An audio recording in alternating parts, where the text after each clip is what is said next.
the fuck? What? What just happened? I'm answering the aliens. Beep boop, beep boop. Beep. Sorry, guys.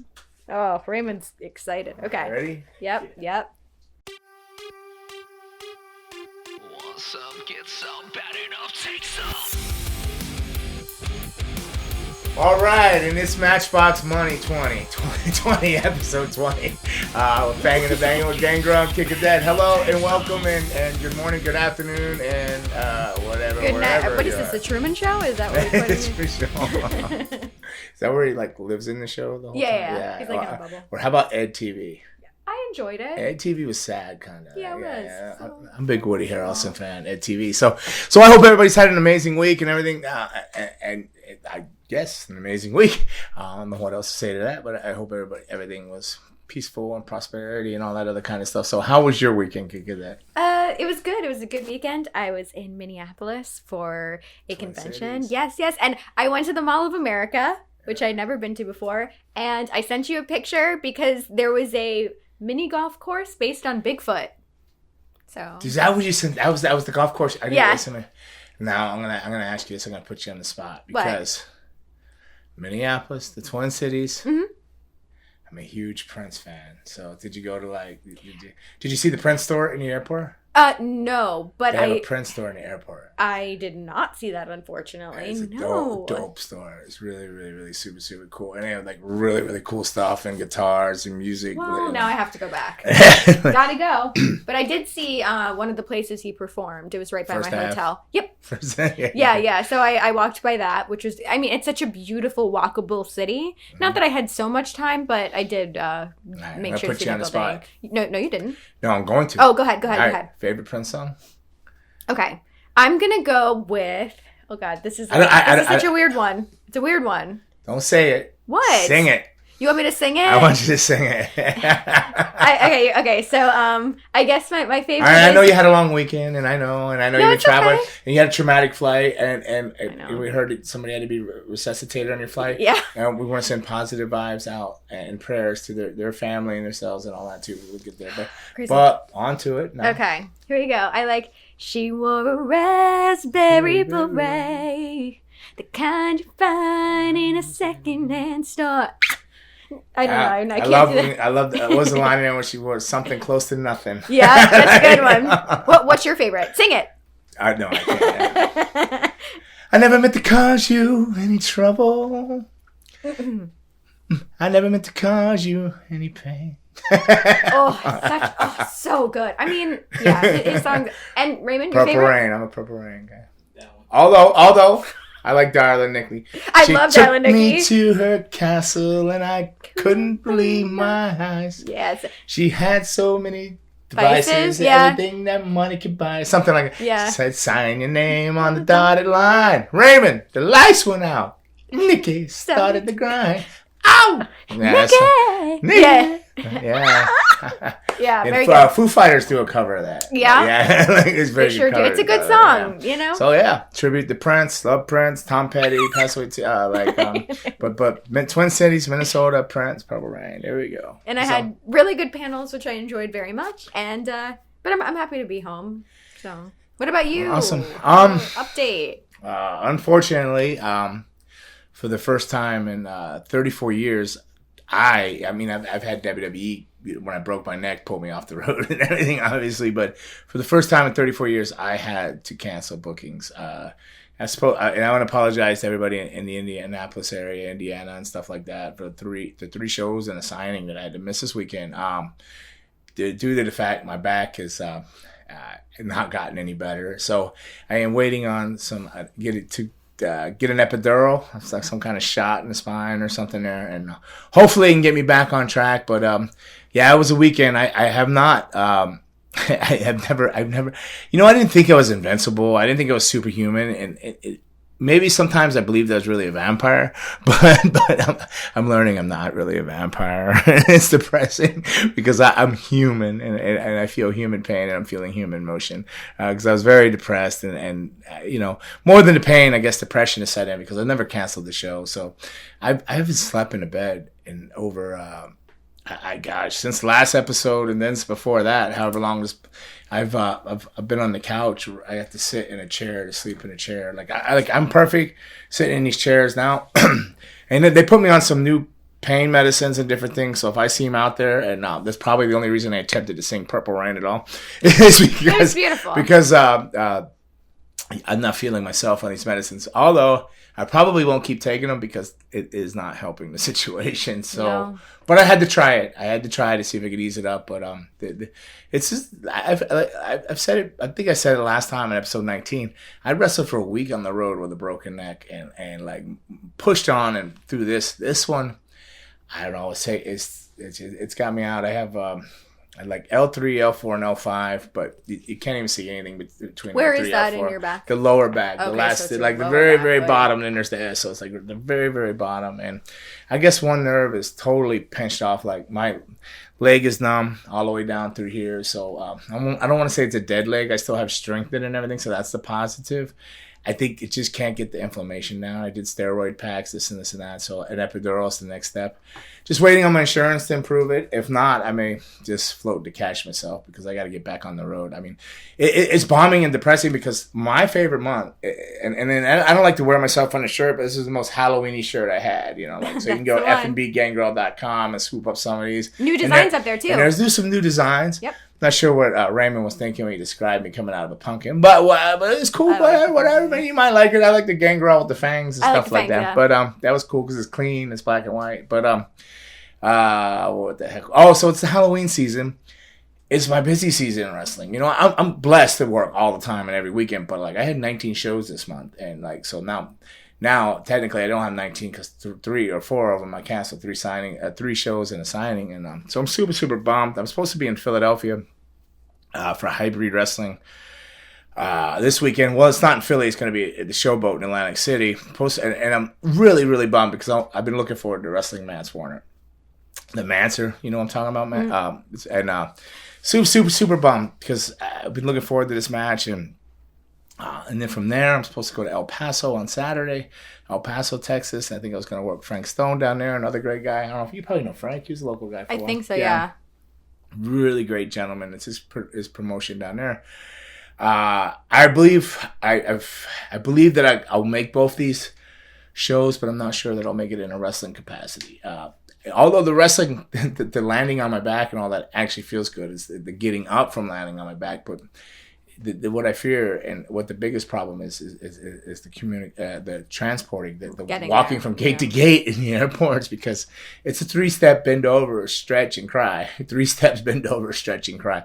Nothing has changed since I did that Nashville run and Philadelphia run that 2 weeks ago. It's the same pain. I mean, I'm a little bit more mobile because of the steroid packs. Got the inflammation down in most of the areas where I could like kind of stand more vertical. I'm not walking like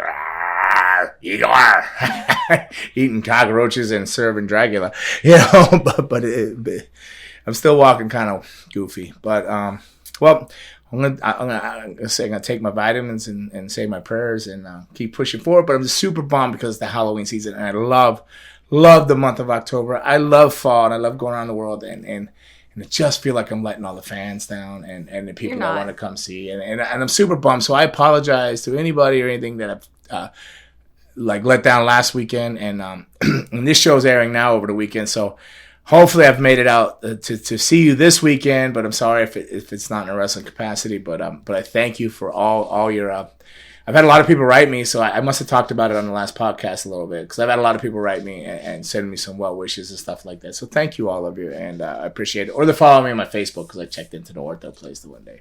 But I've been to that ortho place about 6 times last week. But is it like a punch card? Like you check in 6, you get the 7th one free? Well, I'm like wishing that was the situation, but I'm thinking the 6th one I overdraft from my bank account. No, it's not that bad. Life's been good to me, but yeah, it's starting to add up. But I mean, there's a light at the end of the tunnel. I have faith, and it's all going to work out. I'm just a little bummed that it happened in the month of October. I don't want that to happen at all, and I don't want to let anybody down. But October, it's just so bummed. It's Halloween. I'm supposed to be like woogie boogie woogie boogie woogie boogie, you know, and out there doing some Halloween stuff and things like that. But so my weekend, yes, I spent it on the couch. I did go to a local show. I Ubered down. I loaded up on some medicine. Went down, got a seat, and watched some wrestling, and gosh, if I can't remember her name, but Santino Morello. Yeah, of course. His daughter was wrestling. Really? So, Bianca. That's so cool. She was on a CCW show. So she was down there starting the program. So it looks like she's going to be a regular coming in and out. So I went down there and checked the show out. It was down at the brewery, Unbranded Brewery in Hialeah. Okay. So it was a fun show. Some things I didn't agree with there we talked about, but overall the fans are great. Jim Barcelona was in the house. We love Jim. Big Jimmy Barcelona was in the house, best. And took pictures. I said, Jim. I said, hey, he says, can I get a picture of you and Bianca? I go, yeah, I would love that, Jim. But like I could barely stand up straight for one. I just looked horrible in it because there was so much pain. And I go, for two, Jim, I've canceled all my shows this weekend. I really shouldn't be seen in a picture on a thing. And then I said, so please don't post it. So he says, yeah, I got you. I'll wait a couple of days. And then I look and it's posted. Oh, he posted it? He posted Jim. it, but with such a long thing. It was like, he posted his picture, but the Gangrel was there, but he was not there in a wrestling capacity. He was there. He was injured, but he was there to support his training students and blah, blah, blah, blah, blah, blah, blah. And so he covered it up. But yeah, I did get out, but it was hard to even make it through that just sitting, and it's hard to be at a wrestling show and not be a part of the wrestling show, Sure. And then knowing that you're supposed to be out, doing what you love and everything too. It's really hard. This has been a big, I got to be honest, this has been humbling and an awakening, and it's got me doing a lot of thinking. I was talking about my knee possibly being the last year and stuff, but this has really got me reassessing things in life here and stuff like that. But not to bring everybody down. Let's not want to be Debbie Downer and all this and this and that. So it was a push forward. So that was my weekend though. I mean, but I'm blessed, right? I am blessed. I wake up, I see a sunrise every morning. I got two incredible women in my life. Got a great family, kids, grandkids. I'm in a good spot. I'm just being a little selfish and a little mopey like right now, on my end. But I'll weather through it and I'll push through it. So that's right. That's that. I did watch a lot of TV this weekend. Although it was no wrestling. No, I watched a horrible show. 15 Things You Didn't Know About Bigfoot. That's a real thing? Yeah, it was a show. 15 Things You Didn't Know About Bigfoot. What but it wasn't about Bigfoot. Wait, was it? Yeah, well, Huh? It's like, so I'm thinking I'm gonna like. Let's bring up Squatch for this. Oh no, we can't do. Oh, no. Sorry. Oh. Okay, we got him. Okay. Yeah. For the He's gonna be very disappointed. The only thing I learned about Bigfoot is he doesn't like automatic weapons. That's it. You're supposed to learn 15 things you didn't know about Bigfoot, but the only thing I learned in that was because you knew everything else. Is that why? No, I just don't think. I think they couldn't come up with a title, and I don't know why they put a number 15 things you didn't know about Bigfoot. But maybe I'm gonna have to go back and watch again and count. But what I learned is Bigfoot doesn't like automatic weapons. Okay. It's such a wonky movie. It was like this film documentary guy, and he like lures everybody in with like clickbait. Like he'll make it look like he's in they put him on these terrible assignments, like he's out and they'll fight this war overseas in the Middle East, blah blah blah. But they're really here for the beer, in the craft brewery, like so he with clickbait, like a lot of like clickbait type of stuff. Oh. But and it's going on, and they sent him off. But then he actually, they sent him off to a Bigfoot festival in North Georgia, and why aren't we there? So it turns out he thinks he sees Bigfoot, but the Bigfoot guy faked the first encounter. So, but turns out it was more of a drug smuggling ring out in the woods, blah blah blah. What? But he thinks he's actually believing in Bigfoot now, out of all the craziness. And then turns out they're about to get killed by these drug dealers, and Bigfoot did a run-in.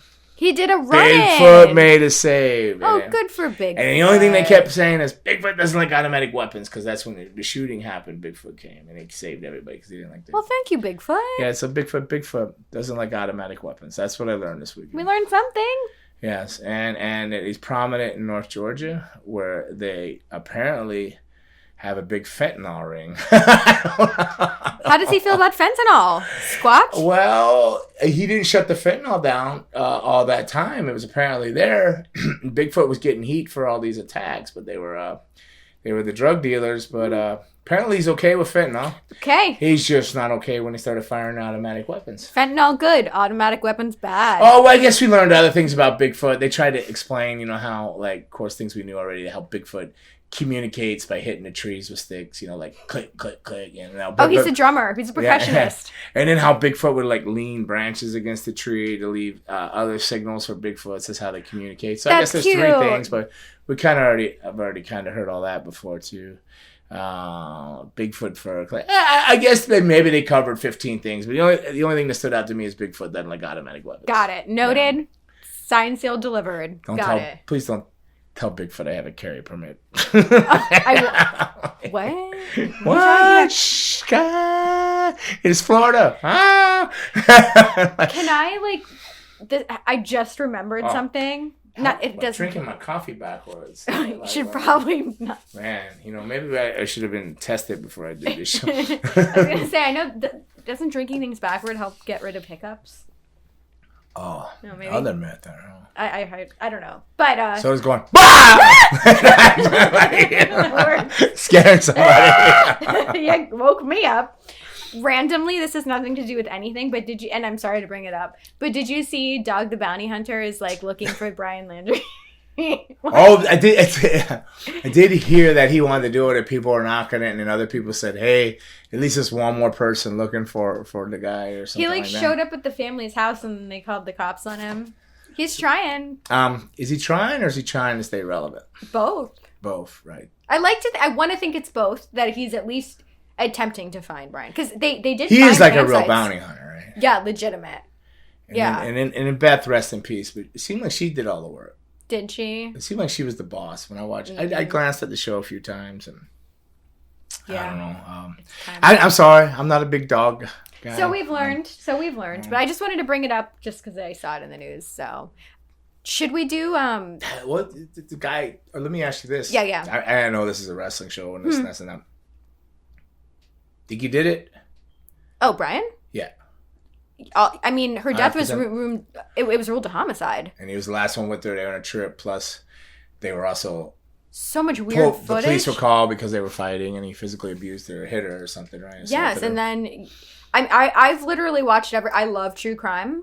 Did you ever check out the Lipstick and Murder, whatever the one was I told you? Oh, the YouTube channel? Yeah. I've seen a couple. Yeah, actually, okay, I think she's fantastic. Yeah, she's very well informed and she does fantastic makeup. I wish I remembered the exact name of the channel so we could plug it. I think it's Lipstick and Murder or something. I don't know. Yeah. But it's good with murder and makeup. Murder and makeup. Yeah. It's really good. Oh, it's really good. But yeah, he definitely did it. Yeah, he did it. Yeah. So, all right, so he did it. Mm-hmm. Apparently, he's out on his preserve, or that's where they think he went because his family said it's the last place to see him. Did he go? Do you think he killed himself out there? No, I think he's trying to go to another country or trying to escape or trying to live on the land for as long as possible. No, I think he's too much of a wuss to take his own life. I think they would have found him by now. I don't know. Do you have a thought? What are you Googling? It was murder, mystery, and makeup. Oh, yeah, murder, mystery, and makeup. Hey, not that I want to plug anybody who's still in line, but murder, mystery, makeup is like if I think about it and I put that on, I can listen to her talk all day. I don't have to see her put the makeup on. I just like how she goes Yeah, she's very well informed. But it's a really cool thing because she goes and just gives you the true crime and murder mystery, and she just kind of tells you the whole story and the long of it in her own style and her own pizzazz. But she comes on there and she's a brave woman to come on in this world today with no makeup. You see what she looks like, all natural, out of bed or whatever it is, and boom, and then she puts this makeup on and you go, is that the same person? Yeah, she does a great job. But I love that. That's really. And it's good to plug for Spooky Month too. I feel like we're right on brand. I mean, she covers everything from the Black Dahlia. She covered that. That's a huge. God, what I wouldn't get. Who saws a body in half? Let me ask you: if you were given the opportunity to be able to solve an unsolved murder or mystery, is there one that stands out to you that you'd want to see solved. I mean, obviously there's Black Dahlia. A lot of people, JFK conspiracy. About the Lisa Bonet, did they come to the conclusion on that or not? You're talking John Benet Ramsey? John Benet Ramsey. Ish. The guy, the dad, who is the brother is who they like the were brother, pointing the finger. But this is allegedly, guys. We don't want to get in trouble and be like, "This is what's happening." Yeah, allegedly. yeah. Allegedly, yeah. Tupac and Biggie. Well, that would but be. come on. That was the police. Yeah. What you think? Well, they did it under Knight. Suge, Big Suge. But don't come after me, Suge. He's in prison. Like, yeah, I don't know. You watch all these. It's crazy, man. Like, yeah, there's so many, but the Black Dahlia one has always fascinated me because they never caught the person, and the way that they found her was so traumatic. And this is not to overlook all the unfortunate things that's going on in the world. There's so many children, people that disappear every day. It's unsolved and stuff. But these are bigger ones that have been media eye. But I believe that every disappearance and every murder and crime should be just as big and get just as much attention. But unfortunately, it doesn't. And then our thoughts and prayers with all those families out there and stuff like that too. Yeah, but definitely. Solve some crimes. Solve some crimes. We can do a whole thing. Maybe we should do our own like true crime. Well, maybe murder, mystery, makeup. Like you want to put makeup on? I'll do your makeup. Oh, I will. You're gonna end up looking like Gene Simmons from Kiss when I get. I can only be so lucky. Should we do that next week? You want to do my makeup? I won't paint you up like a juggalo, I promise. Then family. Whoop whoop. Yeah, I'm down. I'll bring my makeup. You can do my makeup next week.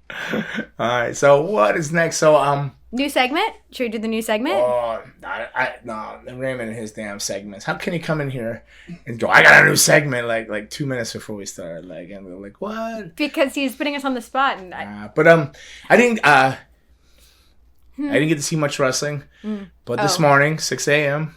Got to see Jeff Hardy and Damian Priest open up Raw. So that was interesting. Then that Austin Theory kid comes out. Do you know Austin Theory? I sure do. I've wrestled Austin Theory a few times. He comes out and then I love Damian Priest so much, and I like Jeff, but Damian, I think he's 6'5". Do you think he's too tall to be doing some of the things he's doing? No. Because, I mean, then... Like the go over quarter roll and then come up into a tackle. But if you could do it, why not do it? I think the ring needs to be bigger because he's so taller. It just looks weird. Like, okay. It's not the athletic ability I'm questioning. I'm thinking like he's just so damn tall that it looks funny. But I was super excited to see that open up. I don't know what I wanted to say about it, but it was he beat Jeff. It was whatever, and then they started. So Jeff's going to SmackDown, I guess. Yeah, that's and then the whole he thing. insinuated we're going to see a whole. Is there going to be a change in Jeff Hardy? Is there going to be? I heard Willow's coming back. Is that what's going on? Oh, yeah. Okay. So you see, I don't know. Interesting, right? I didn't catch media. So that's going, and then he got Austin Theory did his gimmick on him and took some selfies with him. So okay, but that's cool. But I was just glad to see Raw open up with that, and then Charlotte Flair and Bianca Belair match, which I'm sure was very good. It was. There were some moments in there where I was like, they forced like I don't like when she hits her butt, like jumps up on the rope and hits her butt. Like Bianca. Like I'm not so sure. It's just it just takes away from the match because I actually think her and Charlotte Flair are like super talented, super athletic, amazing women, great for women in wrestling and women in general. Like they're very empowering, and very proud of them. I'm in awe at all their athletic ability and their wrestling ability. I'm just like, what? So they had like potential to have a really good match, and then they had Becky Lynch out there on commentary, which I don't know. I don't think I was a big fan of her on commentary. I wasn't getting what was going on. I think she's lost her Irish accent, and then I'm not sure if, I don't know what she was doing. If anybody can explain to me, and don't feel afraid, you're not gonna hurt me, like my feelings and comments and stuff. Can explain to me the character. Like, is she like the queen now or something? I don't know. Like, I don't know. It just seemed very like maybe I've never heard her on commentary, but it just seemed so square peg round hole. I don't know what was going on. For me, it's like if it ain't broke, right, don't fix it. So I don't know why they're trying to I guess maybe she's trying to come across the heel, but you know, it just seems like They're everything was so forced. I know, but like, But I didn't get to see much of Raw. But that's my wrestling for the weekend. But like, I thought the women they were the main event, which was awesome. They main event the Raw, and Girl it was power. It was good. It was a lot of good stuff. A lot of great like little false finishes and stuff like that. I enjoyed the heck out of that. But yeah, I didn't get to really watch much. I apologize. I didn't either. I should have. I was been stuck like literally sitting on the couch. But you know what I watched? I'm such like a high school kid at heart. What? I'm 52 years old, going on 53. But yet I sit there and power watch season 3 of All American. All American? You don't watch All American? Raymond, you don't watch All American? So season 3. So I power watched 1 and 2, and then I turned Hannah on to it, but turned out she had already watched it. I go, Hannah, you should check this out. She goes, I already am. All American's about so it's like Beverly 90120 meets the hood, like meets 90210. What did you just mention when we were talking about Stand By Me? Boys from the Hood. It's like 90120 meets Boys in the Hood, right? So you got Crenshaw. So you got Crenshaw, you know, South Central, Crenshaw. And then you got Beverly Hills High, right? So a football player from South Crenshaw has an opportunity because the mom knows somebody to get him out of there to go to Beverly Hills High to get a better education and a better chance for football. So he moves in with a family from Beverly Hills, and then boom. So these two worlds collide. They coincide, collide, crash, love, hate. No hate, but there's everything. Rich people drama, hood drama. And it's high schoolers? It's high school. Oh, we're going back to high school, baby. Maybe I'm reliving the high school years I never had. You know what I mean? Because I left school. I mean, I went through high school, but I was very much an adult, and like I missed out all these. Would you have played football? Did you play football? Yeah, I played football. Not in high school. I played Pop Warner and I broke my neck. That's the first time I broke my neck, and I was 13 when I broke my neck, and I had high schools coming to me. And my parents literally coming to the games, and my parents would be talking to him, and they're like, we can change the address. We'll get him a ride. We'll pick him up to school every day. It's a great educational program, blah, blah, blah, blah, blah. No, I was really good at football. I bet. I enjoyed football. I was a defensive end, outside linebacker, and oh, damn. then I was an offensive guard, and I was on kickoff and return team. I never left the field. I loved it. I love football. Then once I broke my neck and they said I couldn't do it anymore, I kind of got bitter, went away from it. I was at 13. By 17, I was a pro wrestler. I was already moved out on my own. So 13, that happened. And then a lot of stuff went on. I explained in earlier episodes about my brother passing away, a house fire. I ended up moving in with an uncle. I moved in with an uncle at 13. And then by 15, unfortunately, not unfortunately, it's still a blessing, but it's early to be happening. I got a girl pregnant, and then we had a son. So by 16, I was already had my own apartment. My mom co-signed. She didn't co-sign. She had to sign it because I was too young. I was already living on my own, paying rent and stuff like that. So those high school years and all the proms and the giddy grab ass stuff, I missed all that. So I think I lived through that with like the step ups and bring it on. Yeah, but this one, All American covers it all. It's like what network is it? Is it streaming? Netflix. Oh, it's Netflix. Okay. So you got seasons 1, 2, and 3, and be ready, man. It's like 19 or 20 episodes. I love that. I love that. You know what I've been watching is Squid Game. Did I mention that last week? I seen that. It looked kind of trippy. What is it? Oh, it's so crazy. So it's a Korean. The faces freaked me out, so I didn't know if I could get in. I was a little. It is great. It is so good. If you guys haven't watched Squid Game, I'm looking at all of y'all. After you watch All American, check out Squid Game on Netflix. Yeah, it's really fun. I love those Korean dramas, but yeah, those movies are like in my room, But you adults don't judge me for the All American Nobody's stuff. judging. But you younger generation, you check that out, man. Yeah, if you like Beverly Hills 90102 and you like 90210, that one, that zip code too. Yeah. Melrose Place. All those. I've been also watching Sex and the City, so like that's not anything to brag about at all. But Squid Games. Can you give us a rundown of Squid Game? Yes, sure. It's hard without giving anything away. So let's just say it's a place where one half of the people are these like faceless workers. They either have like a triangle, square, or circle on their face, and then the other half are numbered players, and they compete in different childhood games for survival. Like Ring Around the Rosie? Like red light, green light, that kind of stuff. Tug of war. Okay, I understand tug of war. What's red light, green light? Red light, green light is so the person would turn around and they'd be like, green light, and you'd have to run as far as you can to pass a certain line. And when you say red light, then the person turns back around, and if anyone moves, then you're out. You can't move. So green light means go, red light you have to freeze. And if you move, you're dead. Not in real life, just on the show. Yeah. It's pretty wild. No tag or anything? I haven't. I'm only on episode 7, so Okay. maybe some tag will be coming. Yeah, there's 9 episodes, so. Okay, cool. Hide, go seek? I don't know yet. We'll see. Well, that'd be scary. Hide, go seek. This last episode was marbles, but once again, I don't want to give anything away. I'm not, marbles. but I love some Chinese marbles. Yeah. But yeah, it's very interesting, especially for spooky season. Highly recommend. It was top on Netflix. Well, officially today, I've actually been able to sit in a chair, and I've been blessed enough that I can work on a lot of promos and critique matches at the school, so I haven't had to cut that out so much. But it's the start. I mean, I need to get into start watching all horror movies now. It's time. I've seen the Nightmare on Elm Streets have been on, the original, like the Johnny Depp. The good ones, yeah. I've seen a few Halloweens popping up now and stuff like that. And there's a new movie coming out in a couple weeks, so that'll be fun.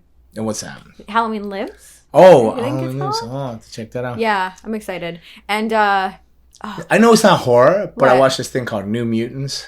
I liked it. The New Mutants, I saw like it. New Mutants. I mean, to me, it was horror because the dudes with the teeth and the no eyes. That was. They were trying that. That was the direction. Was they wanted a horror comic film, and they tried.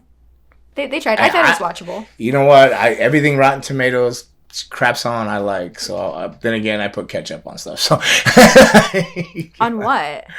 French fries. I like ketchup on French fries. That's not abnormal.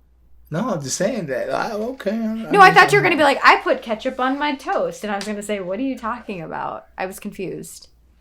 That's not normal? Do people put ketchup on toast? How about ketchup on grilled cheese? I wouldn't do it. No. Do you do that? All right, let's get off this. Let's go to Raymond's okay. segment. It's Okay, not Raymond's All right, segment. hey, squat you. I'm going to put you down. I'm sweating. Okay, bye, buddy. Bye, buddy. It's been real. He says, thanks for the 15 things. Oh, Squadula. He's over there. All right. So what is this? What are we doing? What's going on? I glanced at it, but some of it just didn't seem. Whatever, Raymond. Let's go. What are we doing? Okay. So we're looking up at the screen now in case you're just listening to us here.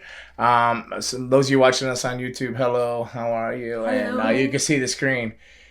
Okay. So what we have up here, he says something, keep 2 champions, the rest will be erased, which nobody should be erased, by the way. I'm just going to put that out there. Anybody who was a champion is a champion, unless it was like William Shatner or something. But or David Arquette, but he's earned his keep now, Yeah, David word. Arquette. But that was kind of but if we're just talking wrestling. So what we have, 2 champions, the rest will be erased. What is this IG at WrestleGeek? What is that? That's where he got this from. So this is a game somebody else is playing on Instagrams or something? Okay, well, we're missing some champions up here. I see. I'm going to give you the champions I think I see up here. I see John Cena, Undertaker, Stone Cold, the Viper Randy Orton, Triple H, although I think that's CM Punk who looks like Randy Orton a lot right there. you can tell by the X on his, it's... And I can't tell if that's Edge or Jericho. Edge. It's Edge and Brock Lesnar. Okay, so where's Shawn Michaels, Bret Hart, Yokozuna? It's hard for me to tell you. You're asking me to go by these ones. When I think there's a lot of other champions that I want to keep. But that we would want to. But I guess this is the group. This is the category, huh? So let me be clear, and maybe I'm trying to be PC about this and everything. I don't think anybody should be erased. You're champion. In the books, your books. If you're blessed enough to be in that spot, you got it. You got it. Out of this group of Cena, Taker, Stone Cold, Randy Orton, Triple H, CM Punk, Edge, and Brock Lesnar, Keep 2. I'm going to keep the 2 I'm going to keep. This is so scary. I'm terrified. The 2 I'm going to keep because I'm Attitude Era. So I'm going to lean Attitude Era just because it's my favorite team out of Attitude Era. It's not that I dislike any of these other people or anything like this, but if I'm forced to keep 2, and by all means I wouldn't erase anybody, but if I'm forced to keep 2, I'm going to go with Stone Cold and Edge. Shut up, Raymond. Wait, why? You You think he's not going to pick Edge? He knew I was going to pick that. He knew exactly the two I was going to pick. First of all, he wanted me to pick Undertaker. He wanted Undertaker. Undertaker had a streak, and they ruined that. They should have kept the streak, and that was his thing for immortality. But he wanted to give it up to Brock, so boom, they canceled each other to me. Okay. But yeah, that's for me. Maybe I'm being favored, because the Attitude Era for Stone Cold, and he was like super cool to me and nice, and not that any of them weren't. They were all nice to me. All these gentlemen, except for really Brock, I don't know. But all the other ones have always been super nice to me. But and then Edge, I just personally, I that's my dog, man. Rated R superstar. Superstar. So how about this? Instead of can I add on 2 more? No, but I'm saying, can I pick different people? Because he already picked 2. Can I pick 2 different ones? Because I would have went with, Bret Hart. No, but to get rid of? No. No. Okay, so the game, I feel like I'm playing Squid Game. This is, not... this. I don't like this is at all. Death to all, right? Okay, so I'm going to pick... So, I feel like I have to keep Stone Cold. I feel like that's a non-negotiable out of everyone up there. My gut, I have to keep Stone Cold. But I'm going to pick Triple H also. Ooh, you picked him over CM? That's not fair. Can I ask you a decision to go with Triple H? I just always like Triple H as a champion. Did you? Okay. It's just a personal thing, and just it's. That particular picture that we're looking at, it looks really good with the belt around his waist. So maybe that's why. Maybe he just looks real good. But he looks like a champion in that picture. But I hate that I have to pick. But Cena, sure, and Undertaker. I don't want to take. Like you said, I don't want to take away, and I don't want to get any heat. But it just my preferences, and I feel like Stone Cold is the one, and Triple H. So. Wow. Raymond, okay, sorry neither of us said Undertaker. He's wonderful. We love him. But who are you keeping, Raymond? Undertaker and Brock Lesnar? Who? Undertaker and Randy Orton. Randy Orton, okay. It's respectable. Good. Well, okay. It's your generation more. I mean, Undertaker's been everybody's generation. He's done it for so long, but they all respect. Any choice is respectable. Any choice. It's hard to be to say that none of them. No, I don't know. I'd race Lesnar. Really? Okay. Well, no, I just don't.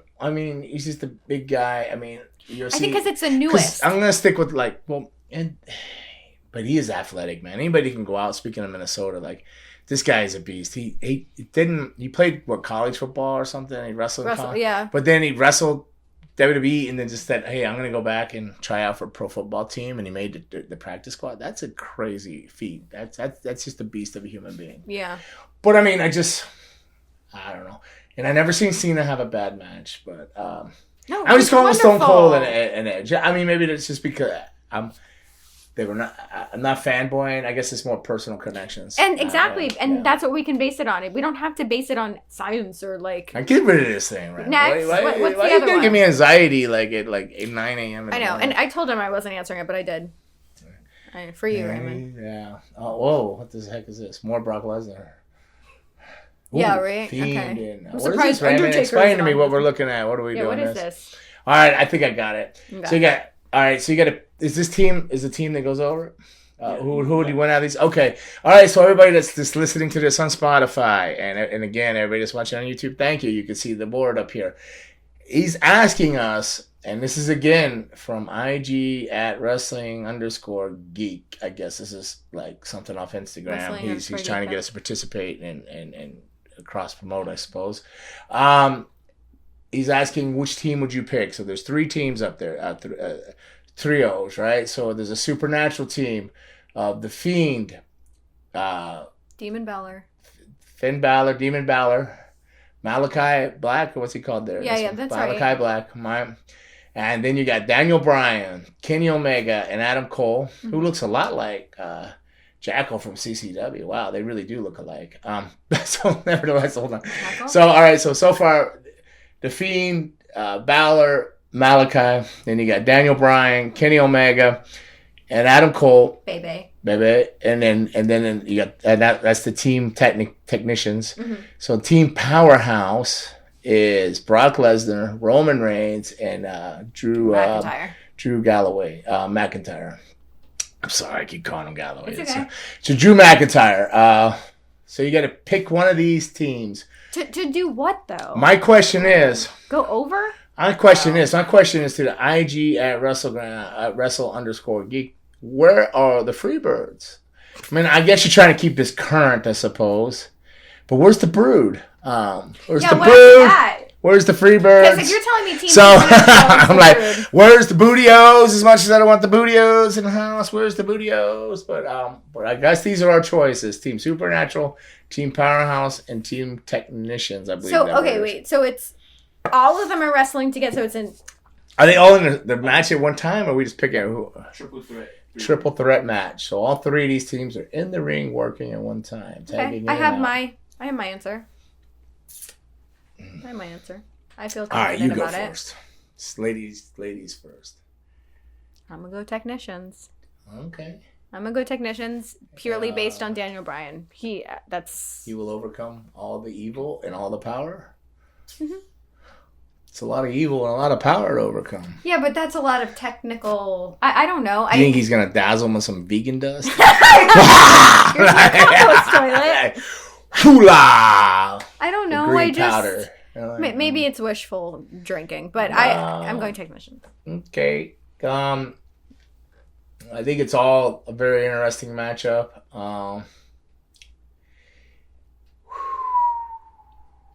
There's no wrong answers. Yeah, I'm gonna go with Team Powerhouse. I think. Okay.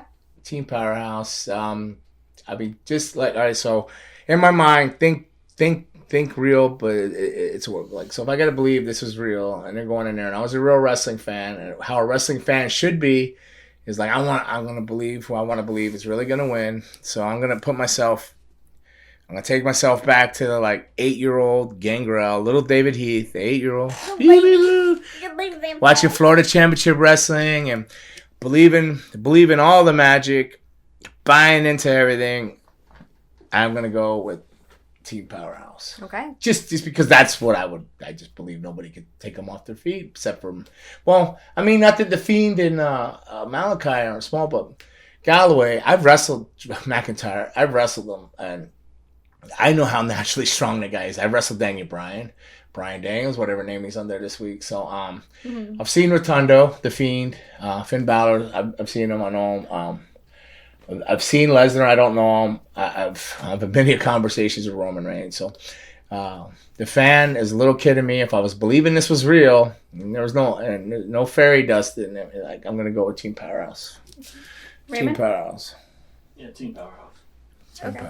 Whatever, I'll be the odd woman out. I don't care. I stand by the Briscoes and Mike Graham, they have brung down many a giants in the day, and that's what people went there to see, David versus Goliath. So you're not wrong in that, and you're not saying that wouldn't happen. Yeah, look at Rey Mysterio. Come on now. So I'm just saying, as a fan, I would have went with that, but that's not saying that's what the Booker would have wrote. Do we know the Booker? That's the maybe if you told me who was writing the car, who was doing the matchmaking and stuff, I would tell you. Well, that was but not as a kid. I gave you my opinion as a kid. If I was an 8-year-old, 7-year-old baby vampire. Yeah, not so angry yet at the world and still believe in all the magic. I still believe in the magic. Malenko told me, what did he tell me when I started? Believe in none of what you hear and only half of what you see. And now I think it's believe none of what you hear and only a quarter of what you see, because everything's so smoke and mirrors, He always had all these sayings, yeah. And yesterday I hobbled down to the ocean because of one of his sayings. He would always go, "Kid, when you're injured, the ocean is nature's whirlpool. You gotta go down and get waist high in the ocean and just walk." So, and I can barely walk, and all I can hear is Malenko in my head. It says, "Do it, damn it, get in the water." So I go down there, but I was afraid to get in because my back and my leg hurt so much. I thought if I fell down, I would not be able to get up and drown because I couldn't swim. That's how bad it is. But I eased in there with the old Boris Malenko's voice in my head. I eased into the ocean going, "Nature, the ocean's nature's whirlpool. I'm going to be better tomorrow. I'm going to feel better tomorrow." Well, Boris, I think I'm going to have to go to the whirlpool a few more times. Rest in peace. Takes maybe more than once. Yeah, and he also said any injury, overhead pulley. Whatever. whatever injury is, just do overhead pulleys. Don't stop going to the gym. Always just doing overhead pulleys, lightweight overhead pulleys. Yeah. Okay, I like that. Yeah. So what was the other one? I used to love, and I use it when I teach a lot. Don't go around the world across the street. Don't go around the world across the street. You know what I mean? Were there names for these? Are these like Malenkoisms? The Malenkoisms, yeah. Okay. Yeah. There was 10 of them, and then the other one was, don't make a blizzard out of a fart. I get it. Don't make a blizzard out of a fart. And the man with one eye is king in the land of the blind. That's deep. I don't know how it appeals to wrestling, but it's very deep. The other one's the journey is the journey is the jewel. Yep. Yeah. But I like that one. There's a few more. But I just can't think of them off the top of my head. But that'd be cool to like go through them and kind of analyze. Because when you go to a school, you had the poster up, the 10 million goes. I have to try to find it and print it up. Like I had it before. One time I think I had it as a screensaver, but it might be on my old phone. But yeah. Oh yeah, that'd be cool to like. Yeah, I think Frankie Reyes over in Tampa. He still has it. I think he put it up because he was like a Malenko student. But anybody who was trained under Boris Malenko, they know these things. They'll know exactly what I'm talking about. Malenkoisms. Neat. So is your favorite journey is the jewel? Is that the one that stands out most to you? The three, like the man with one eye is king in the land of the blind. You know, like because that's so deep. That makes so much sense to me. I mean, don't go around the world across the street. Like when I'm teaching now. And giving back to professional wrestling, and even when I'm doing a match and I'm in a match, and I'll find that like that saying comes to my head: why are you doing all this to go back and grab this? You just go to this, you know. And the fart one. And then believe none of what you hear and only half of what you see. These were all the Malenkoisms, but they were very much a survival guide, you know, not fighting zombies, but a survival guide. The survival guide of pro wrestling. So really, you know, over half of them are really as what helped me keep my sanity and last this long in professional wrestling. So they all kind of stick with me. Even Nature's Whirlpool. I went down there and tried it. But it does work for your knees. I do know that. I don't know about the back, so I was so afraid that I couldn't get up. The wave knocked me down.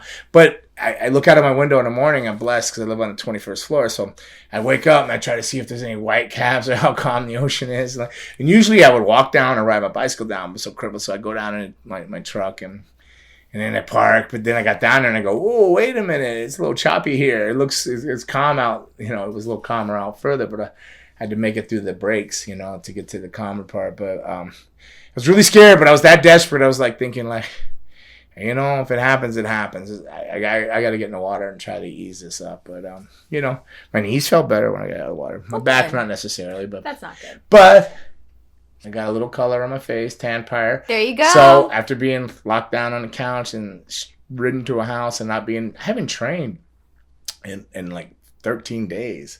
That is the longest I've not ever been to a gym. You have to listen to your body. It's so important. Don't push it. I just can't walk. And if I pick a weight up or anything, it just causes that back to man. So, yeah. So I live by those things. I don't know if I have a favorite, but there's 3 or 4 of them that just really resonate. And really were like my survival guide. And I still use them to this day as I teach and give back. Yeah. Love that. Yeah. All right. So he's pointing to the box. What's in the box? Apparently, I heard a rumor there's a lot of questions in the box today. Yeah, he said he like doubled. Yeah, because I got in here early, and I don't think he liked the state I was in on this new medicine, trying to figure it out. I think he was worried, so he figured, well, they won't listen to a format, so I'll just put more questions in the box. We listened to a format. We didn't. So what's in the box? Okay. Wow, we went right. We didn't get the. There was no. You got to close that like. I just watched Pulp Fiction too. Purple is that really what I think it is? All right. I guess. I mean, I feel like we talked for. Are we gonna do all of these? Okay, because this is overwhelming. All right, you ready for the first one? Okay. Now you just gave me anxiety. I was feeling good until you said it was overwhelming. No, there's just so many in here. Now I looked in there and I got overwhelmed. It's just a lot. Okay. Overwhelming. This is from Brian. Just Brian. Just B? What's up, B? Okay. B, Brian. Is there one wrestling move that you would be more nervous taking than all others? I think I read that in the YouTube things. I saw it too, yeah. Taking? used to think of Spanish Fly, but that's just a back bump, really, a foot bump. Now, in my older age, I'm going to say pile driver. Ooh, okay. Because of the broken necks, 2 broken necks, the lack of people's experience and training, the lack of being trained properly by most people out there, and I don't feel a lot of people have like the same respect and for each other's bodies. Like it's more of a I don't want to say reckless, but they wild out a lot more. This younger generation, they do some like these Canadian destroyers and different. I guess if I was to think about all the stuff that I see on TV now, I could give you like a list of like 20 things that I want to say.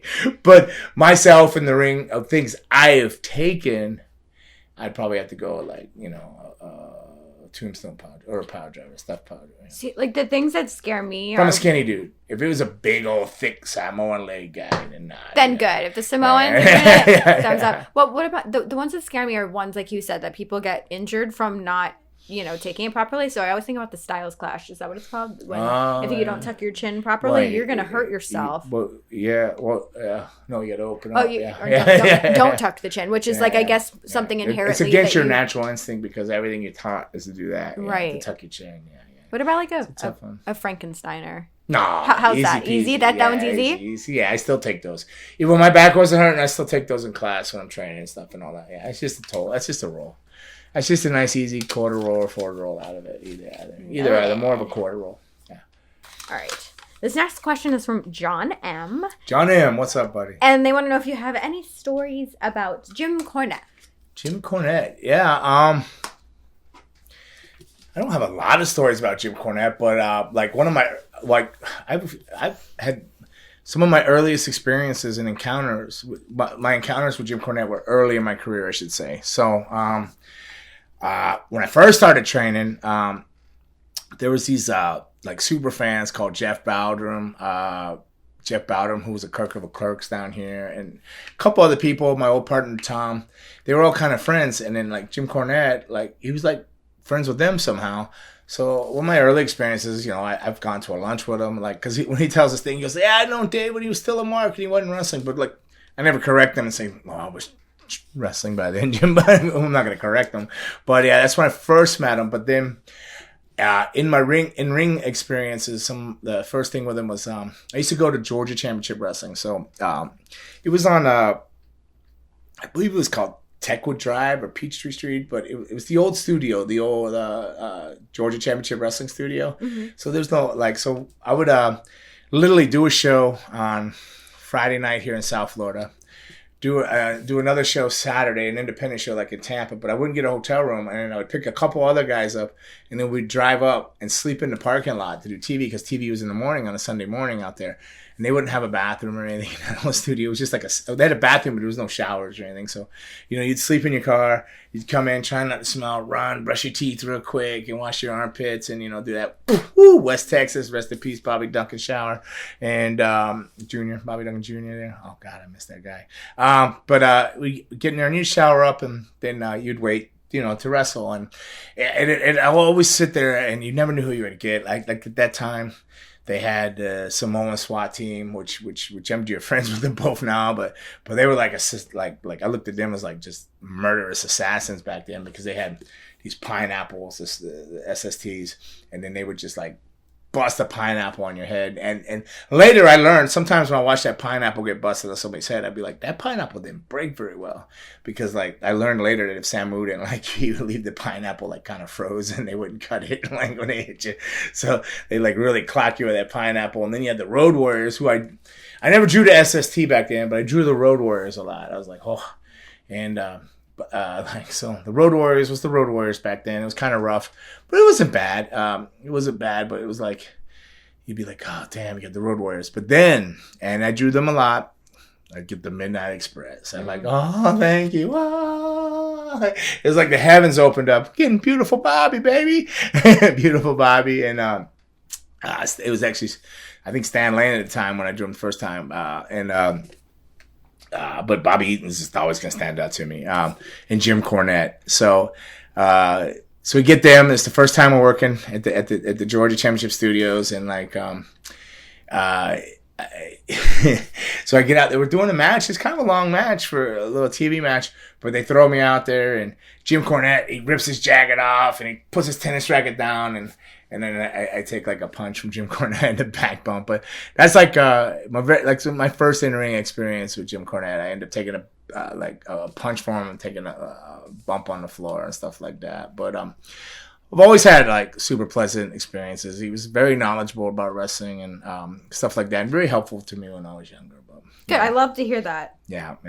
No, he's so smart. Like, people don't realize, like, he came up through the setting chairs up and taking pictures. He came up that old fashioned way. So when you come up in such a way and you pay all these dues, it can be frustrating, and to myself too, frustrating when I see people that roll in like, oh, I'm the greatest. Like, like, did you work here? Did you do this? Did you pay? It can be very, very frustrating because, I mean, and I don't say it, a lot of people are like act entitled and stuff in this generation, but so I mean, I get some of his frustrations with things, this and that, and sometimes this is over the top, but he's always great and cool to me. It was always good things. So good. Yeah. Noted. All right, ready for another one? Yeah. We good to keep going? Okay. Just make sure our buddy's back. Well, Curve Solo. Yeah, Curve What's up, Solo. Curve? Okay. I think I saw this question on the YouTube thing. I saw a couple. So, if New Jack, is this the one you saw? Oh no, I didn't see that. Is the camera off or is it still good? Okay. If New Jack was in the WWF, do you think he could have had the same impact as a Stone Cold Steve Austin? He was basically the Black Stone Cold before there was actual Stone Cold Steve Austin. No, I don't think. And don't get mad at me, Kid Cadet here. Why would I? What are you talking about? Well, I haven't gone here yet. Uh-oh. Did he refer to him as the Black Stone Cold? What did he say? That's what he said. Say it. He said it. Those were his words. He said he was basically like a Black Stone Cold.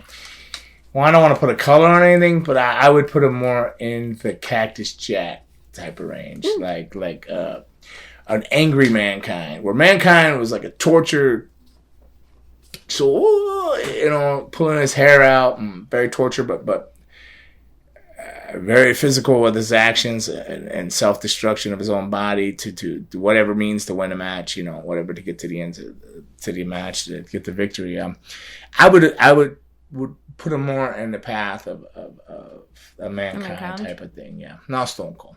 Yeah, although he wants to fight and defy like a Smoky Mountain characters and stuff like that, but throughout years once he left Smoky Mountain, if you would go, hey, Smoky Mountain to WWF, then maybe he could have been in the Nation, But as he went to ECW and all that, he still was defined. But it's just all the scaffolding matches and this and all that. I don't know. He was somewhere in between, but I don't know. Like Mankind and Dude Love, Mick Foley. I think I did something crazy. Like, he had all these alter egos, but I would have had one more alter ego that was actually another person. So like, and I'd have convinced everybody to believe that the person now would have been like New Jack. It would have been, hey, listen, I'm taking meds. Like, listen, New Jack. So he had his own characters, right? Wait with me, yeah, Dude Love, right? Mm-hmm. Cactus, Mankind, and all that. But there's none that was really really like that edgy like New Jack, right? Like so he could have been Cactus, no? Cactus, bang bang. No, he didn't. New Jack was really defiant towards authority, like really out there. And well, there's no one like New Jack. I think that's very clear. But I think it would have been. I'm gonna go towards the Mankind thing. I just see like there could have been some kind of.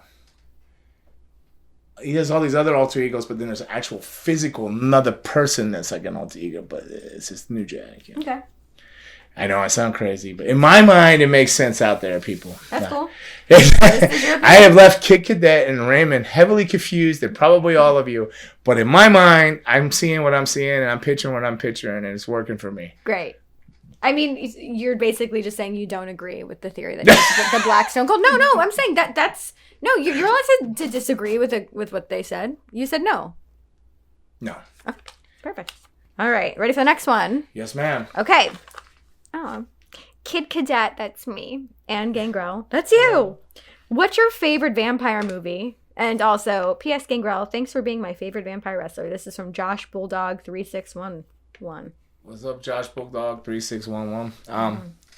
I think I've said it. It's a toss-up. There's three. The top three are Near Dark, Lost Boys, and Queen of the Dam.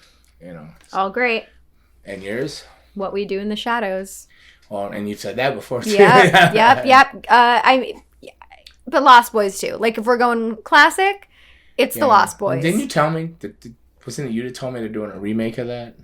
Yeah, we talked about that. Oh, yeah, we talked about that. Not good. Yeah. So you see, I'm having flashbacks to the last episode or whatever it was. But yeah. No, definitely, it's a top three. I can't, Lost Boys and Near Dark will edge out Queen of the Dam, but it's just all different feels. So on different days. Yeah. So I would say for everyone watching or listening in the comments, if you're watching on YouTube, I would love to know your favorite vampire movies because maybe you can recommend some to us. Yes. So in the comments below, your favorite vampire movies. Cool. All right, ready for the next one? Please. Oh, how about Raymond? What's your favorite? Yeah, Lost Boys, yeah. Lost Boys, okay. That's all right. my stereo. All right, this is from Silent Outlaw. I'm trying to say it silently. Okay, yeah, Silent Outlaw. Outlaw. I've been waiting for this one. Can you tell us about your role in Human Centipede 3? And then, can you tell us any memories of the late Dieter Laser or Tom Six? Did I say that correctly? Oh, Tom Six, the director? Oh, and Dieter. Oh, yeah, he passed away. The prison guard in that. Yeah. So Human Centipede 3. Yeah. Yeah. So, perfect family film. Yeah. Now, for people that don't know what Human Centipede is, there's this 1, 2, and there's 3, right? And I think they progressively got worse by 3. And a lot of 1 and 2. So, in some kind of crazy, absurd madness, they cripple these people, right? So they're on their hands and knees, and then connect them. Yes, they connect them. They connect them all together like a centipede by sewing their mouth to their butthole, right? So, and then how they feed through nutrition is they feed the front person. And then as he has a bowel movement, it goes into the next person, and then the next person, and so on, and so on, and so on. She blinded me with science. She choked me with crap. But, so this is a Human Centipede, and Human Centipede 3 happens to take place in a prison, and the prison thing. And Tom Six was a super nice guy. Super nice. I was just going to do an extra thing or something. It was just literally to go make some extra money or something. Like, we living out in LA, you got nothing better to do, just show up on a set, eat craft services all day, make a couple $100. Craft services. Like, we had some donuts here today and some coffee, but it'd be some all day of that because you're waiting. But Human Centipede was an unpleasant experience for me because I had wrestled in Vegas the weekend before, and it was 130 degrees, and then I got super dehydrated. So I got super dehydrated. Well, it wasn't even a weekend before. It was actually literally going on 2 weeks. 2 weeks. So it was 2 weeks prior. So now it's going to be gross a little bit. So I got super, super dehydrated, right? So I get dehydrated so bad that I can't have a bowel movement. So I can't go to the bathroom. And I'm trying to figure it out. I'm trying to hydrate. So it was the most miserable time of my life. I have gone 2 weeks without using the restroom. So, and I tried for 2 weeks. Night and day, boy, did I try and I try and I try. But I could not. So I'm booked for this gig and I didn't want to go. I'm so miserable. My stomach felt I thought you could just flick it. In my mind, if you flicked it, it sounded like a watermelon. Through. It just hurt. I felt like I was 300 pounds, which I was very heavy in Human Centipede. I was probably pushing 300 pounds, but I felt 300 plus the way my stomach was sticking out. And thank goodness they put me in an orange jumpsuit to try to cover up some of that. But so I get there, and I'm going to try to be a trooper about it. And I was just only supposed to be in one scene. But they were like, oh, you look good. And they kept trying to add me to a couple of different scenes. And then like, oh, my goodness, if I even, oh, wow. Yeah, I'm so glad like this didn't happen. But like so oh wow. All right. What? So, no. All right, so I was just supposed to be a prison scene. Not even it was a couple scenes. I was just supposed to be an extra background, basically, right?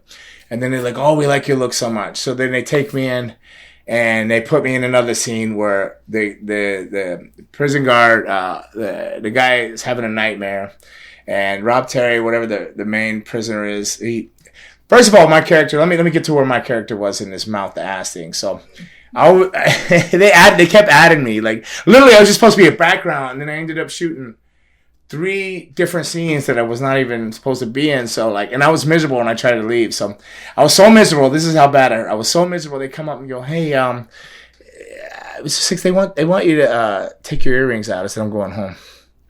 Just take your earrings out. Because, we're in prison. You can't have earrings. But I heard so bad. I just wanted to go home. I said, "No, I'm just going to go home. I don't want to take my earrings out." And they were like, "Oh, hold on." And then they went back and talked this down 6 or whatever, and they go back. You just have him pull a beanie over his ears, like 'cause I was just trying to go home. That's how miserable I was. But they liked the look I had for some reason. They liked the look. So just from being an extra in a prison scene, I went to being like, they wanted me in this death rape scene. So there's a scene where they're all the prisoners are chanting, death rape. Why? The guy cuts the prison guard or the guy, whichever one open, and has sex in his kidney, like in his liver or his kidney. I don't know, back here. So literally it's a graphic scene of them humping him in the side, like literally having sex with him. But it was a nightmare for the guy. And in that same dream sequence, there was another scene where the doctor, I believe, that was doing the whole thing. This is a bit graphic. Oh, because that wasn't enough already? No, it gets worse. Oh, no. And they wanted me to do this, and then I agreed to it because it was like an extra $1,000. And I got the money, by the way, and I didn't have to do this, but I got the money. It was a sex scene, right? So they said, "Well, we picked you because we needed the biggest, scariest looking guy to do this." I go, I'm like, okay. So they take me in the room, and they hand me a prosthetic penis, like this fake penis, right? And they put it in my jumpsuit, and it comes out, and they have the guy get on his knees and give me oral sex, so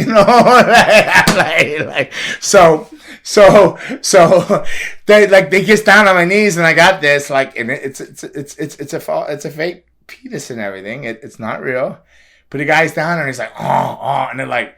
And they're trying to direct me through this, right? They're like, rub his ears and talk to him. And I'm like, trying to get in the role. And I'm like, and rub his ears. I'm like, I don't know. And they had asked me the night before to do this. And I talked to the girl. And she goes, I would never do that. I go, it can only go 2 ways. You either be remembered forever as a cult hero, or you just I don't know, just totally bad, right? So I did it. I filmed this whole scene of me rubbing his ears and his little bald head saying, suck it, It was a dream sequence. And it felt hella weird. It felt like very awkward, very unweird. And then it turns out the next day they go, oh, we're so sorry, man. We had to cut that. And I go, why? Because, you were so prevalent in the death rape scene and then in the what do you call it when you're sick? The infirmary, right? Mm-hmm. Seeing that we couldn't do that, so they ended up just taking a boom guy, a sound guy, and just filled them in. But you still filmed it, so it still exists somewhere. Well, they saw it filmed somewhere, yeah, but it's not. It didn't air in that movie, which is the worst movie in the world. So the other scene was, I was in the infirmary, so I had Crohn's disease. They put the lead guy in Human Centipede. And so the guy comes in, what is wrong with this patient? And I'm in there, and I legitimately, my stomach hurt so bad. It was just real. It was a real cell. It wasn't acting. It was like, oh God, just get out of here. You got me laid in this hospital bed. I got to take a shit. I can't go. I got to go so bad. I really had to go. But apparently, I should have been the opposite. So, and they come in, and he goes, he's got Crohn's disease. And he goes, perfect ass smash to his mouth, So the lead guy in the Centipede, his mouth was my Crohn's disease butt, so I can constantly crapping, so. And we have the footage. No. Yeah, so because I was prominent in the infirmary scene and the death rip scene, they got rid of the oral sex scene, which I can't believe that I went ahead and went through with it, but it was money, and as horrible as I was feeling, I felt so icky. Maybe if I wasn't so bloated and constipated, I could have felt more romantic about it or something, but it just felt so weird to rub a guy's earlobe saying, suck it daddy, suck it. For $1,000? I think he got a good deal. Yeah, I got paid and it didn't air. They used the boom guy because I was too much in the other scenes and they liked how I looked in the other scenes. So they couldn't have you, like in the dream sequence and the death rape, all in the same scene. So so I got out of that one. But Tom Six, I think his name, for a while we talked back and forth on Twitter. He was cool. It was cool. He's a cool dude. And if I wasn't feeling so horrible, I would say it was a good experience. Because any time on a movie set and this and that, it's good. You're always learning something. That's not my world. It's not my craft. But when you spend 5 days on a movie set or 6, you learn things. You're watching stuff. So it's a very, very cool experience. And to watch how people's visions come together. The name you couldn't pronounce, Diedrich or whatever that guy's name is, he was a bit different. I think he passed away. Rest in peace. I believe he passed away, but he was a strange bird to watch work, but nevertheless, I still learned watching somebody hone into their character and to the craft. It's really cool and kind of amazing. It's not my world, and nor will it probably ever be. I mean, I may still dabble in it a little bit here and there as I get older and wrestling and my body works against me. You find other avenues to survive, but no, it was super cool. But yeah, so I had Crohn's disease. So somebody, the Rob Terry, I think's his name, whatever, the main guy in him, his mouth was sewed to my butt. Plus, there was a death rape scene where I chanted death rape while they had sex in the guy's liver or kidney. I'm not sure which one it was. And then there was that scene that never aired. Thank God. Thank you, Jesus. I know you don't believe Jesus, but let's give God. Let's give. It's okay. Thank you. Thank you. Yeah. That never aired. Yeah, but it was very uncomfortable to rub a gentleman's earlobes. A little short, bald guy too, rubbing his earlobes, going, "Suck it, daddy, do it so good, get it." I'm getting the visual. You getting the visual. Got right. it. Yeah, but that was Human Centipede 3. Send in the fan art. So, and then I was in a bunch of other extra scenes in that, so it was prominent in that. I get people all the time because it was really heavy and people not sure because I was it was not a bad time in LA.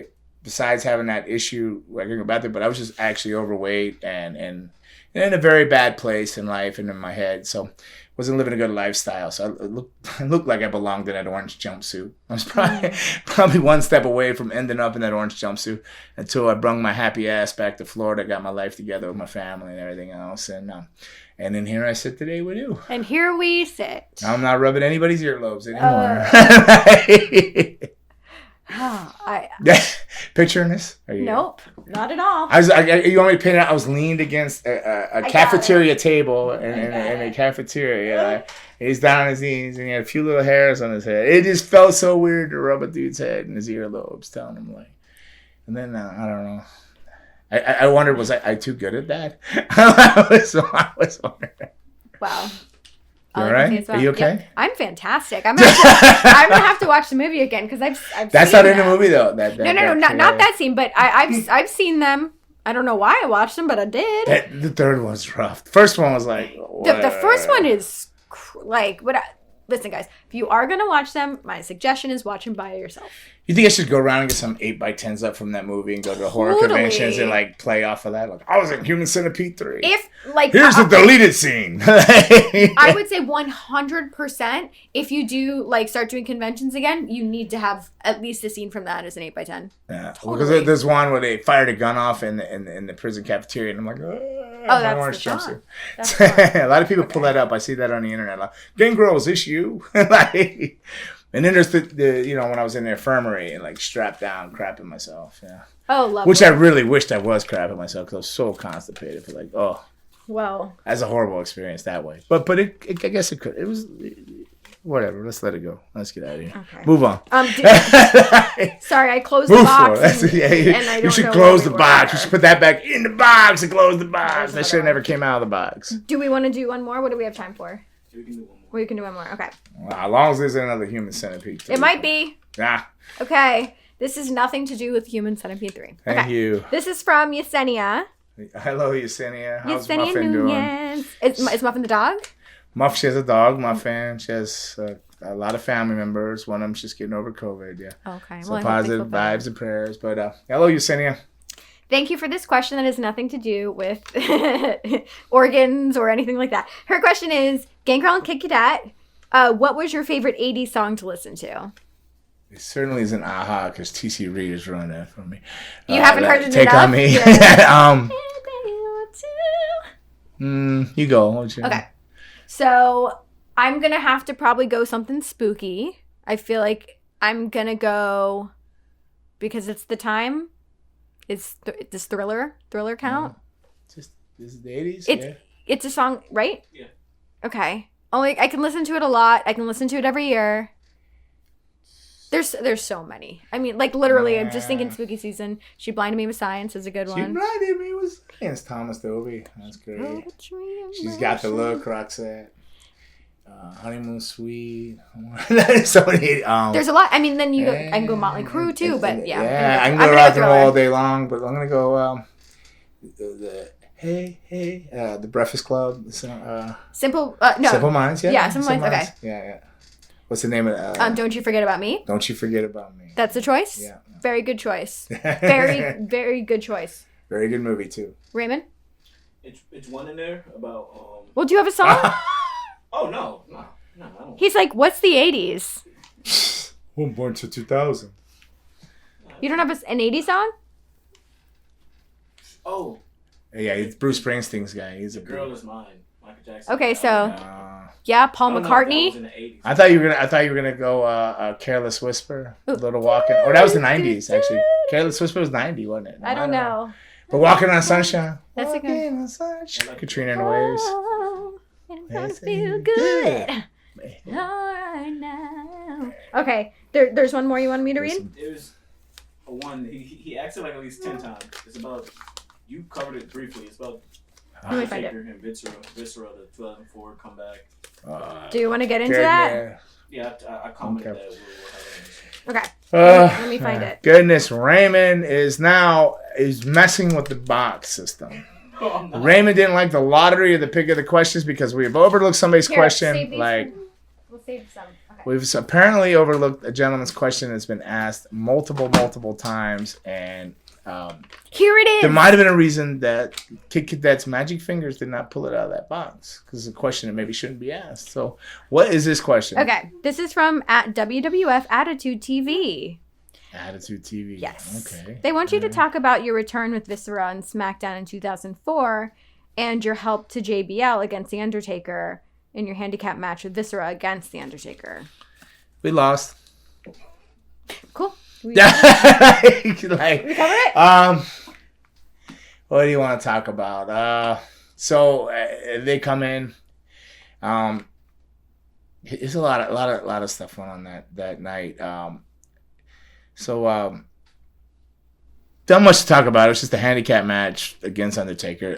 Prior to the match, like coming back, they were telling me they wanted to do a tag team with Viscera and myself, and it would be on TV regular and stuff like that, and they were going to sign me. Now, with all that being said, there was a dry rehearsal before this match for the elevator, and they didn't have the elevator, the lift in the setup before. They wanted me to come up through the little hole Rey Mysterio used, where you would pop up to the ring, which is like way smaller. Like, so the elevator I was on was 3 foot wide this way, and then 6 foot with an arm span, because the three of us could fit on it. This one barely me could fit on this little lift, because it was something they would just shoot Ray up through a hole in. So they wanted to use that. So they wanted to do a dry rehearsal. This is literally like an hour before the building opened and the show was going to start. Like, it was the last thing done. And so I get down there, you hear the music, blah, blah, blah. The fire kicks. But the other elevator was mechanical, scissor lift. This was a manual, like, crank lift. So the fire's gone. I'm in the hole, ready to go. And they didn't anticipate how the backdraft, or whatever you call it, of the fire. So the other one had room for the fire to breathe in air. This one, the fire sucked in on me, right? So it sucked in on me. So I'm standing in this pit down there, like at my eye level with the stage now, because it's coming up really slow to cranking. I'm like, yo, the fire, I literally was on fire. Like, so I didn't have a white shirt on yet or nothing. So like, this was a dry run. So I was in like just a sleeveless shirt.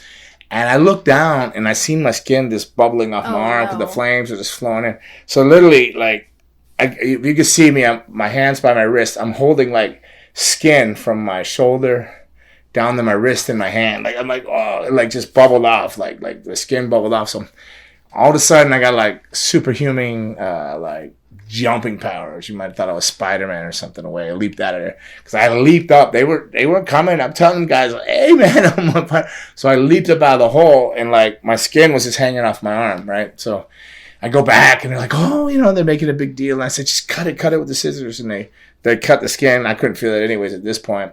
They cleaned it all up. I wrapped it up, threw the white shirt on, and I think we were like early in that segment, like early on the show. So went out there and I did that match. I wrestled that match, did it with the whole arm scalded up, and then I was off 2-3 months or something. I had to get skin grafts and stuff like that. Now a normal vampire or human being or employee would have sued the hell out of WWF, but I didn't. WWE, whatever it was called then. I just motored on.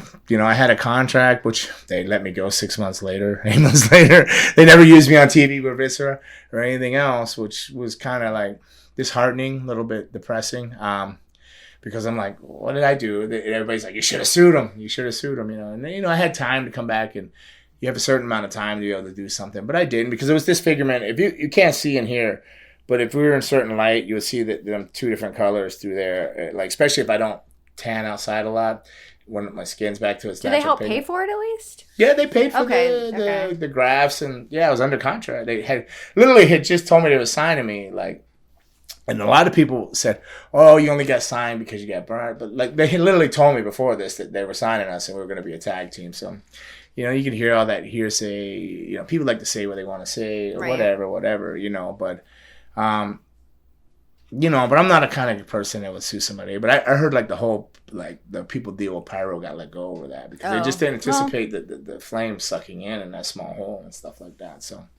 They should have known better. So I think, that memory with a lot of other things is some things that haunt me to have coming back there since, you know what I mean, and stuff like that. But that was my experience there. And I remember flying home, like, that trip was a good trip for me because me and Eddie hadn't gotten along. Like I called Eddie Guerrero when he was in rehab or something. I was trying to reach out to him, like, and I wasn't on the road anymore. I wasn't with the company. And then, like his wife said, whatever, I got blowed off or something. And he was mad that I never reached out to him, which I did. I tried. But maybe I didn't try hard enough. But we made our peace. So that was a great trip. That trip home the next day on the plane, me and Eddie talked for like 2 hours, wherever we were flying home from. And so it was a good trip in that sense. Not that I got burnt or anything, but I got to make some peace with Eddie because we had a little bit of a falling out, I guess, apparently. And yeah, and then shit happened. The rest of the whole story there. But that was my experience with that match. It was a cool match. I learned a lesson. I think I threw Taker's rhythm off a little bit in something in that match. So learned a valuable thing. So anytime you take one thing from a match, you hate to learn lessons in matches, but I learned something that I pass on in my training to other people. So I picked that up. So, but yeah. So that's my experience and all of that match. I know that's kind of all over the place. I could go into detail and this and this and that. So. Yeah, so I got burnt like a tater tot and went out there and wrestled and then went home and got a bunch of skin grafts. So. Wow. You happy to answer the question? Okay, he's throwing his hands up. All right. So. What a day. This has been quite the episode, I think. Yeah, and that's the only time I've ever burnt in the fire. I mean, I've had my foot stuck and the flames up around my, chestnuts roasting on an open fire. But I was never on fire. But that's the only time that I've ever actually been burnt or anything in that. And it was because it just changed up the lift system and everything else. But yeah, it has been an interesting day. I'm surprised I got through. I'm going to apologize to anybody if I've slurred anything. I am adjusting the meds, but hopefully I'll be fine. Again, my apologies to anybody in the Indiana area that I didn't make shows last weekend, and in case the same thing's happening this weekend, and I'll apologize to Atlantic City, El Paso. You guys are all tremendous fans, and thank you for love and support.